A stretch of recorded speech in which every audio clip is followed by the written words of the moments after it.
Hier, on a posé les bases. Aujourd'hui, on entre dans le vif du sujet avec un concept qui va changer votre façon de raisonner, la probabilité conditionnelle. Voici une situation. Il y a des nuages dans le ciel. Quelle est la probabilité qu'il pleuve? Intuitivement, vous direz que cette probabilité est plus élevée que si le ciel est dégagé. Eh bien, c'est exactement de la probabilité conditionnelle. La probabilité qu'il pleuve, sachant qu'il y a des nuages, est différente de celle qu'il pleuve en général. Ce raisonnement avec l'expression « sachant que » quelle est la probabilité que est partout dans le diagnostic médical, dans la détection des fraudes, dans le marketing digital. C'est la base de tout système intelligent. Scénario concret. Vous êtes responsable marketing dans une entreprise.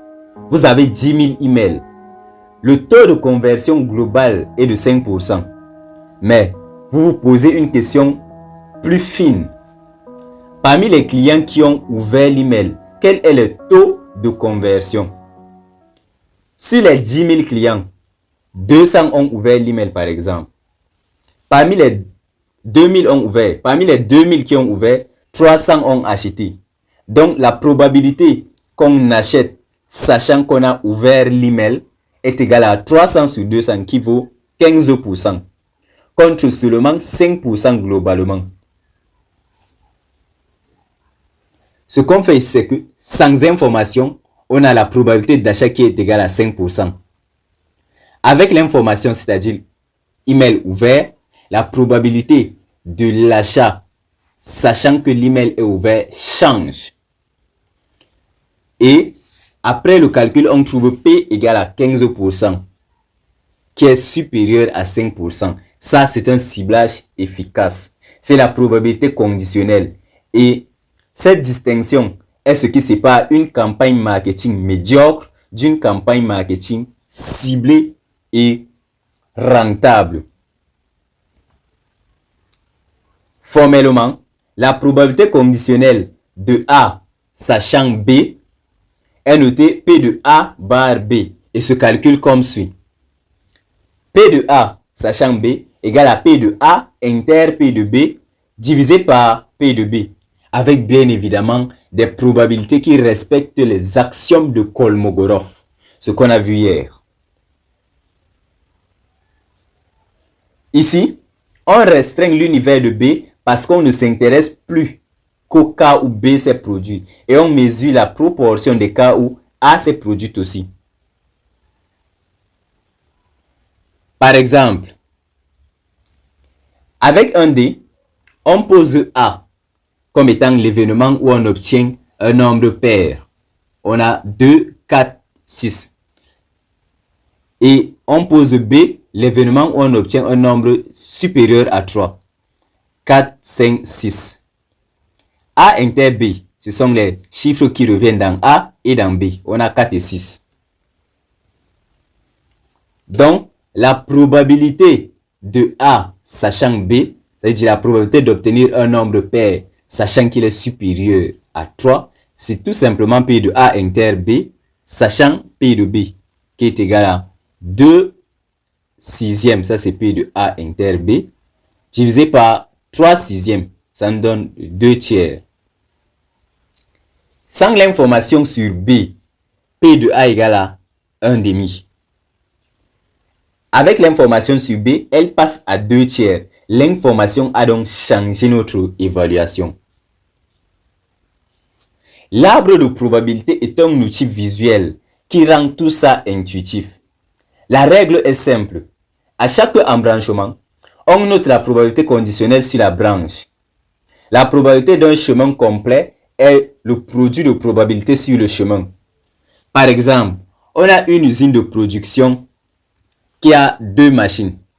La machine A produit 60% des pièces. La machine B produit 40% des pièces. Pour la machine A, on a un taux d'obtenir des pièces défectueuses de 2%.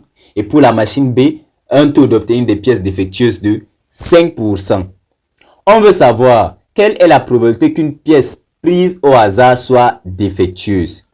Le premier chemin, donc la probabilité que la pièce soit fabriquée par la machine A et quel est un défaut, est tout simplement égal au produit des probabilités sur la branche. On a 0,6 fois 0,02 qui nous donne 0,12. La probabilité que la pièce soit fabriquée par la machine B et qui ait un défaut, tout simplement 0,4 fois 0,05 qui vaut 0,020. La probabilité d'obtenir une pièce défectueuse au total, c'est la somme de ces deux probabilités. Et on a 0,032, soit 3,2%. Il s'agit ici du théorème de la probabilité totale en action. Deux événements sont indépendants si la réalisation de l'un ne change rien à la probabilité de l'autre. Formellement, A et B sont indépendants si et seulement si P de A sachant B égale à P de A, ou bien P de B sachant A est égal à P de B, avec P de A inter B égale à P de A fois P de B. Par exemple, d'indépendance simple, lancer 2 dés, ce qui sort sur le premier dé n'a rien à y voir, ça n'a aucune influence sur le second dé. Contre-exemple, tirer 2 cartes sans remise, si le premier tirage donne un as, la probabilité d'un deuxième as au tirage suivant change. Elle passe de 4 sur 52, puisqu'on a 52 cartes, à 3 sur 51, puisque maintenant on a 51 cartes et plutôt 3 as dans le jeu. Ici, ces deux événements ou bien ces deux tirages sont dépendants. Attention à la confusion classique. L'indépendance ne veut pas dire incompatibilité. Deux événements incompatibles, c'est-à-dire qui ne peuvent pas arriver ensemble, sont en réalité dépendants. Car si A arrive, P de A tombe automatiquement à 0. Or, l'indépendance dit que l'un n'influence pas l'autre. L'incompatibilité dit que les deux ne peuvent pas arriver au même moment. Le théorème de probabilité totale dit ceci.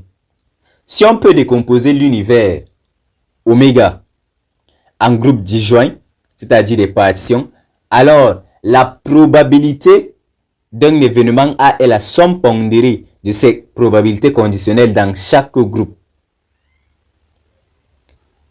On a déjà vu cet exemple avec l'usine de production où la probabilité d'avoir une pièce défectueuse, sachant qu'elle a été produite par A, on a tout simplement 0,02 fois 0,6. Pour la machine B, on a 0,05 fois 0,4, ce qui nous donne au total 0,032, 3,2% des pièces défectueuses. On a parlé de ça tout à l'heure lorsqu'on évoquait l'arbre de probabilité.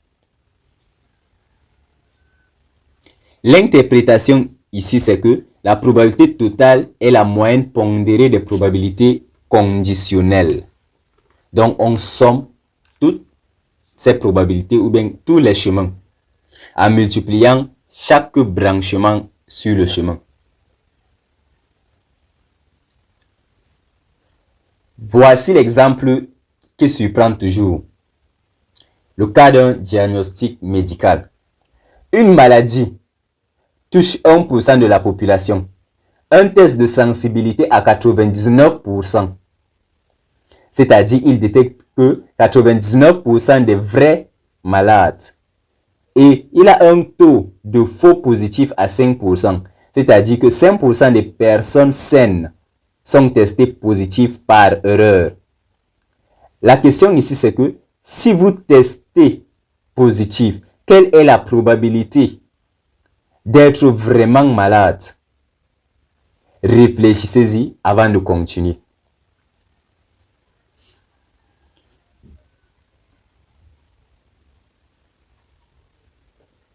En fait, sur 10 000 personnes, si on revient sur le cas de diagnostic médical, on a par exemple 100 malades et 9 900 personnes saines. Parmi les 100